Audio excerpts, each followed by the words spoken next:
Hello and welcome to Your Government in Action, a presentation of Bahamas Information Services. I'm Carissa Williamson. The government of the Bahamas has signed power purchase agreements for various family islands, promoting its push for cleaner renewable energy nationwide. The signing took place at the office of the Prime Minister on June 1st, 2025. As most of you are now aware, the International Monetary Fund, better known as the IMF, has predicted that the successful implementation of the energy reforms could lift real GDP growth by zero point 0.5 percentage points. I would have communicated on several occasions the building of utility scales renewable energy use in the Family Islands and New Providence are two important priorities for the Davis administration, along with the modernization of our electricity grid and transmission and distribution network on New Providence, the transformation of our energy sector through LNG implementation on New Providence, and the equity rate adjustment initiative, better known as the ERA, which have been implemented by BPL. While we are working at the Ministry of Energy and Transport and BPL, there remains to be more work to be done. I'd like to highlight that so far, our accomplishments include the zero rating of the base rate for the first 200 kilowatt hours of monthly residential electricity, which has assisted over 60,000 Bahamian households in receiving low electricity bills under $150. The passage of the Electricity and Natural Gas Act and the finalization of the National Energy Policy, which will be going for a gazette shortly. These accomplishments are the results of the hard work and efforts of so many public service, namely the Office of the Prime Minister, Cabinet of the Bahamas, Permanent Secretary and team at the Ministry of Energy and Transport, the Board of Directors and Leadership and Management team and staff of BPL, the Permanent Secretary of the Office of the Prime Minister, the Energy Committee, the Attorney General and the Legal Affairs team in the Office of the Attorney General, and our energy partners. As the Minister of Energy and Transport, I sincerely thank all persons who have played a role in our energy transformation agenda, and I look forward to providing a more comprehensive and specific acknowledgement of gratitude during my budget communication. We have made incredible progress in such a short amount of time. When we took office in 2021, we encountered a power grid and power generation system on life support. BPL was drowning in over $500 million in debt, plus another $100 million in unfunded pension obligations. At the same time, our energy infrastructure required over $500 million in critical upgrades to prevent catastrophic failure. In New Providence, 60% of power generation equipment needed replacement, while our family islands were even in worse shape, with 80% of equipment requiring replacement within the next 5 years. For Bahamian families, our energy failures caused unnecessary hardship for a population that was still staggering from the effects of Dorian, COVID-19, a deflated economy, and crippling inflation. We committed to taking on these challenges head on, with energy reform near the top of our list of priorities as one of the most meaningful ways we can lower costs for families and local businesses. Ultimately, we see energy reform as a catalyst for economic development and empowerment and growth for all Bahamians. And our vision extended to every island, not just New Providence, not just the major economic and population centers, but to every island where Bahamians live, work, and raise their families. It is an ambitious undertaking, requiring the government to take on multiple Bahamian partners to deliver on our promise of widespread change. The power purchase agreements we are signing today represents our unwavering commitment to keeping that promise. These partnerships will bring modern, reliable, affordable electricity to islands that have, for too long, endured aging infrastructure, frequent outages, and exorbitant costs. Through these agreements, we will establish solar microgrids combined with advanced LNG and multi-gas systems across 9 different areas in our family of islands. This hybrid approach represents the perfect balance for our archipelago. We are harnessing our abundant sunshine while introducing cleaner fuels to ensure that our power needs are met, regardless of what the weather looks like.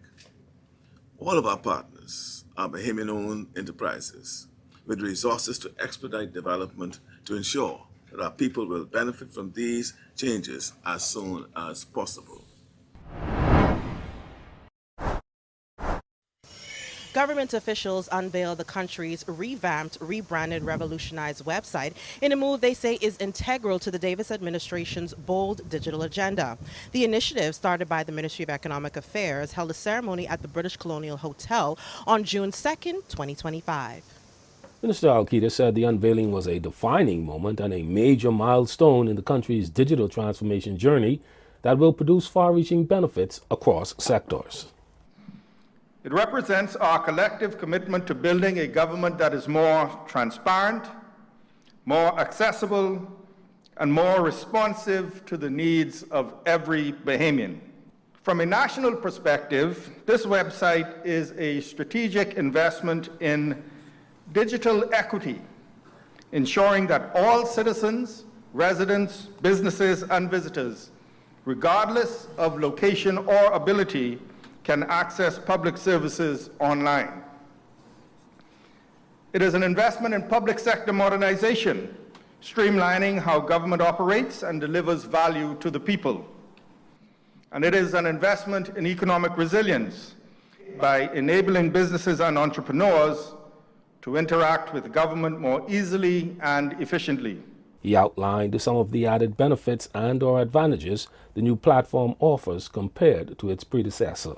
Among its many benefits, the new platform offers a modern design that makes it easier to find information and services, a virtual assistant that helps users navigate the site and get answers any time of day, stronger security to protect your personal information, a system for sharing important alerts quickly and clearly, a new way to view public documents like brochures and reports in a more interactive and user-friendly format, the ability for agencies to manage their own content, ensuring that information is always up to date and relevant, and accessibility features that are essential for making sure everyone can use the platform easily. These include screen readers and read aloud tools that read text and describe elements like buttons and images for people who are visually impaired, options to enlarge text for easier reading, and captions on videos for those who are hearing impaired.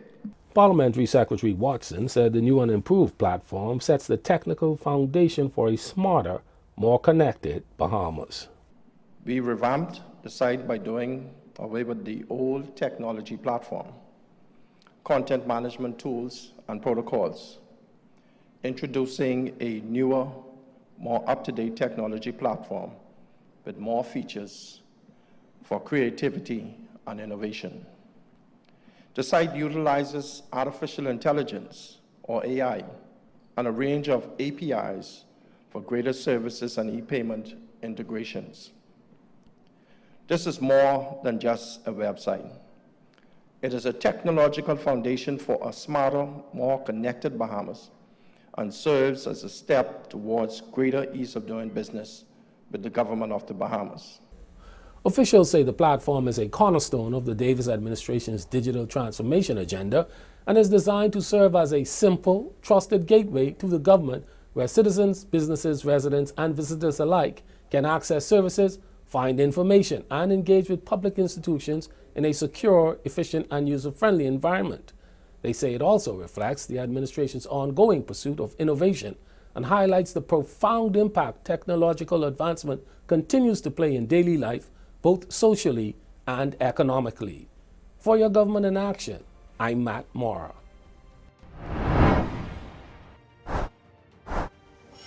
More of Your Government in Action when we return.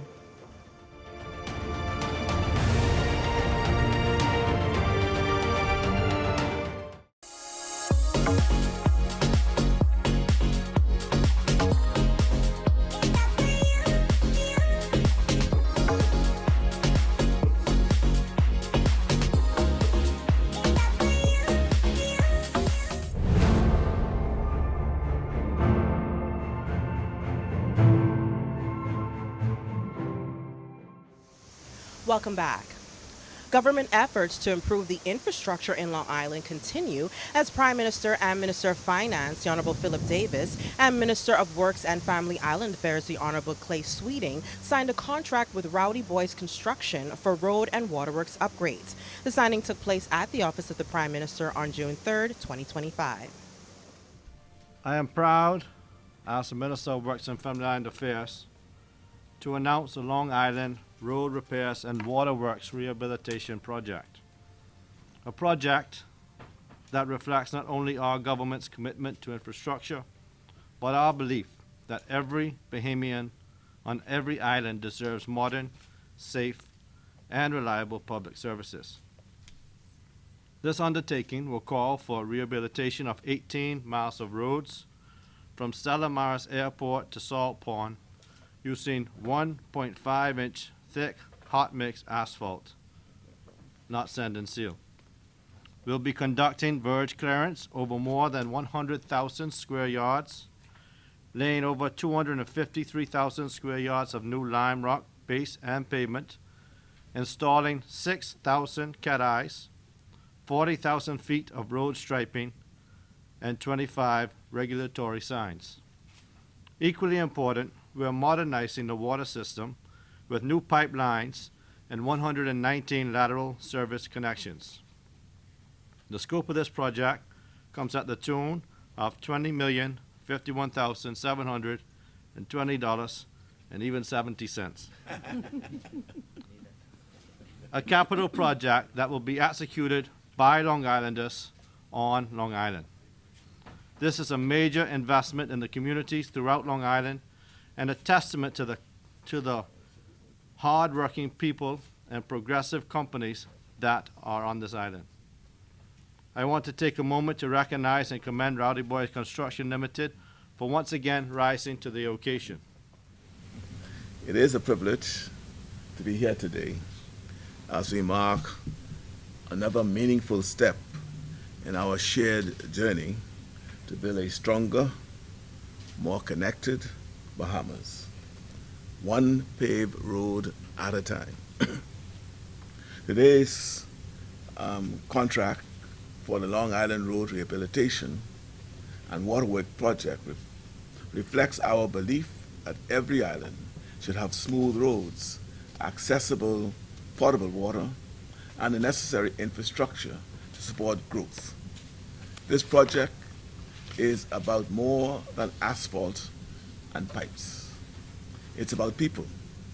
It's about progress that is long overdue for Long Islanders.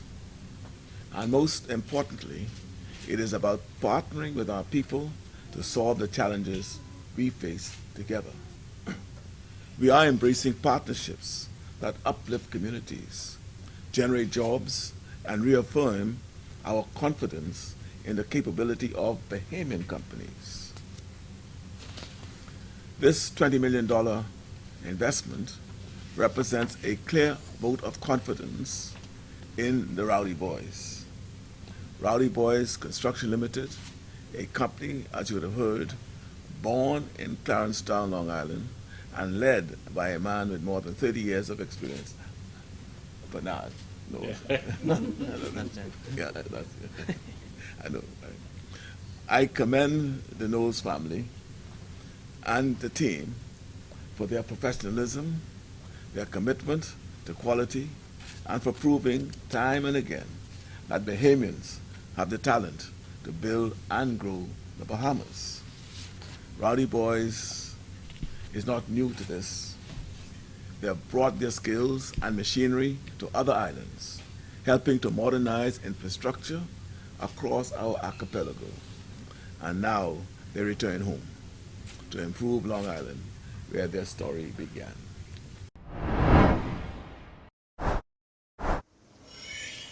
The government of the Bahamas is making history by signing the Escazú Agreement, strengthening its commitment to environmental rights, transparency, and public participation. The signing ceremony took place at the Bahamas National Trust Retreat Garden on June 5th, 2025. Today, we take a brave step forward in our path towards sustainability. It is a journey we have made great progress on, from advocating to fairer climate finance on the world stage to ushering in nationwide renewable energy solutions.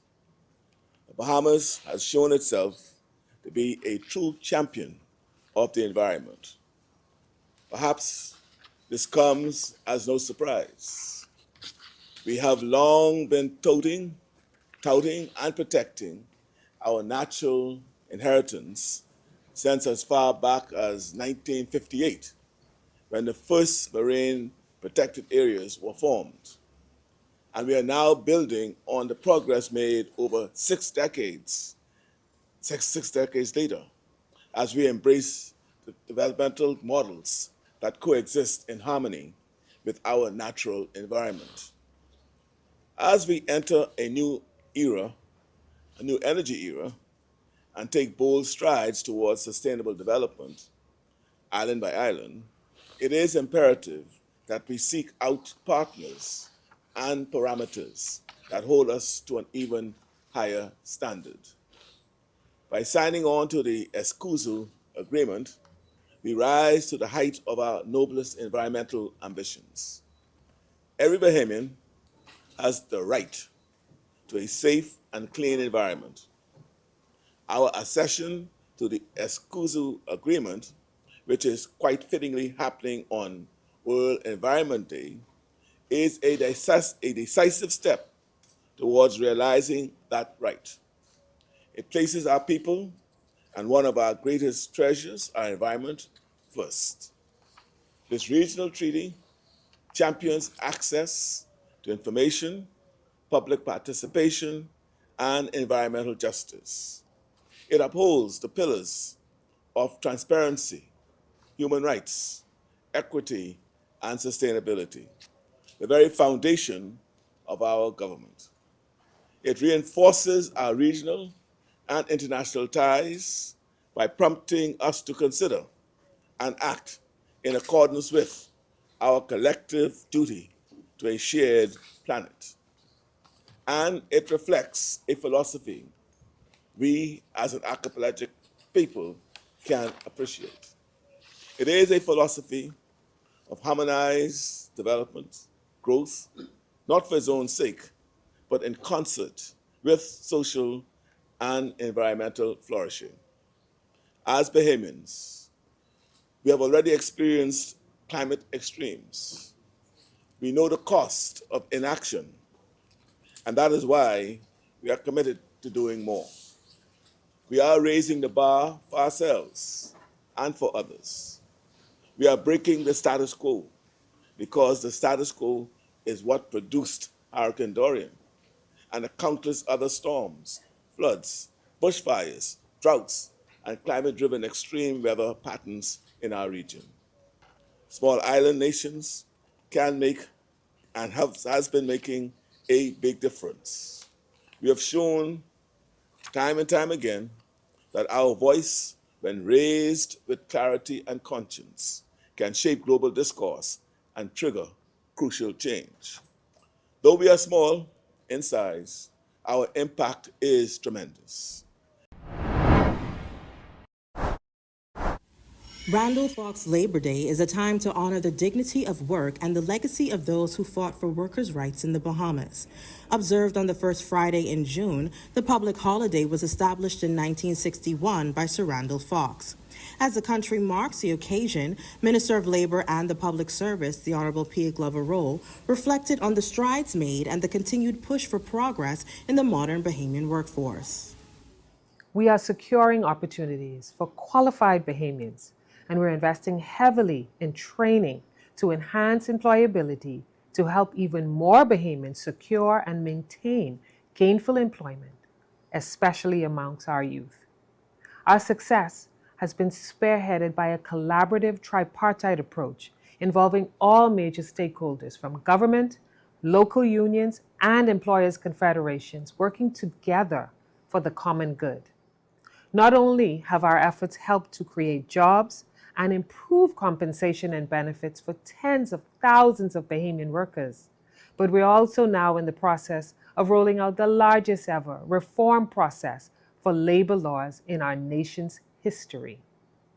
This includes the complete modernization of the Employment Act, the Industrial Relations Act, the Public Service Act, and general orders. New policies related to climate change, digitalization, extending maternity leave, paternity leave, mental health leave, remote work, workplace harassment, fair compensation, and other modern progressive laws will be rolled out as a part of this reform process. You can expect to see the process initiated for the eventual implementation of these reforms before the end of this year. Ultimately, the true measure of our efforts will be measured by the positive impact we will have on Bahamian workers, the careers we launch, the working conditions we improve, the rights we protect, and the conditions we create to grow salaries and increase employment for people at all levels of our society. This is the standard to which we hold ourselves accountable.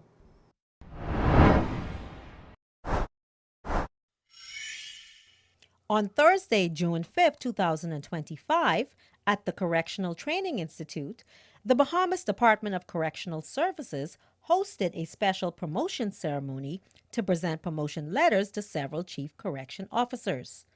Minister of National Security, the Honorable Wayne Monroe, was in attendance and delivered the keynote address. But I want to echo what Commissioner Clare says. You work in a hierarchical structure. There is only one commissioner at a time, a deputy, and a limited number of assistant commissioners of police. Of correction, sorry. That's a big mea culpa. And let me say that what we face when I discuss matters like this with the Prime Minister, what we face in the correctional services, the police force, the defense force, is what the English call, we have an embarrassment of riches. We have so many people to choose from that we're bound to disappoint some persons. You know, it's easy if you have 3 slots and you only have 3 people who could fill them. That's an easy, simple thing. But when you have 3 slots, for instance, and you have 10 people who could fill it, that becomes a more difficult proposition. And I'm pleased to say that such is the professionalism of our armed services, that in each one, we face that embarrassment of riches, and that we have quite a number of persons to choose from. And as I say, the only drawback is that some persons may feel passed over because of it. But we assure you that it does not mean that we do not value your work and your effort.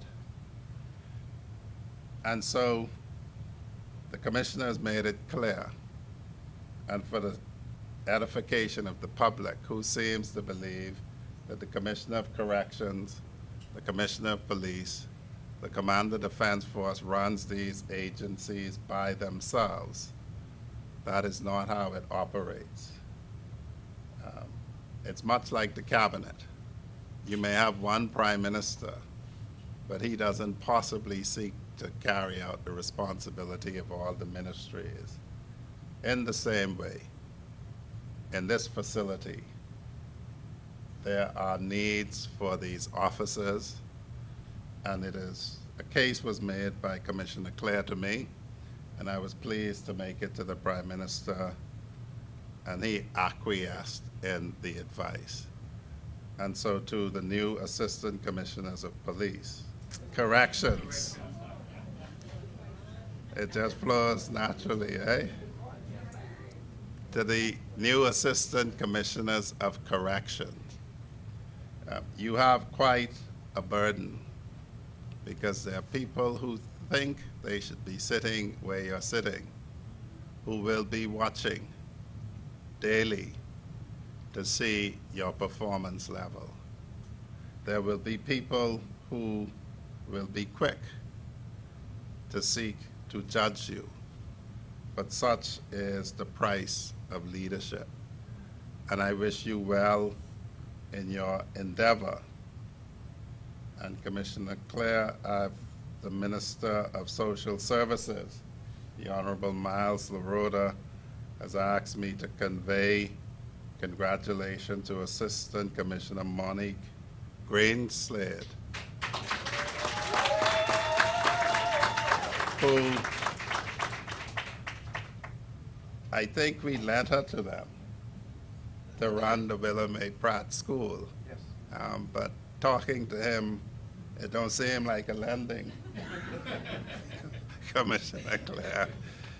But such is what is happening. We have a situation where in this country, delinquency and serious delinquency is starting much earlier. The Minister of Education, in a contribution today, in the budget debate, indicates that we have to address it in primary schools. And so it is important that the culture of correction is not only present in the Bahamas Department of Corrections, but also in the Willem A. Pratt School for girls and the Simpson Penn School for boys. You have a nation to save in terms of correcting the behavior of those adjudged to have gone wrong. It is a Herculean task, but it is a divine task spoken to by Jesus himself. And so I wish you good fortune as you go about your duties, and we at the ministry stand willing and able to assist you as you carry out this task. And so to all of you newly minted Assistant Commissioners of Corrections, congratulations and Godspeed.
I'm Carissa Williamson, and this has been Your Government in Action, a proud presentation of Bahamas Information Services. Join us on Wednesday evenings as we bring you highlights, coverage, and information as we continue to do what we do best, linking people and government.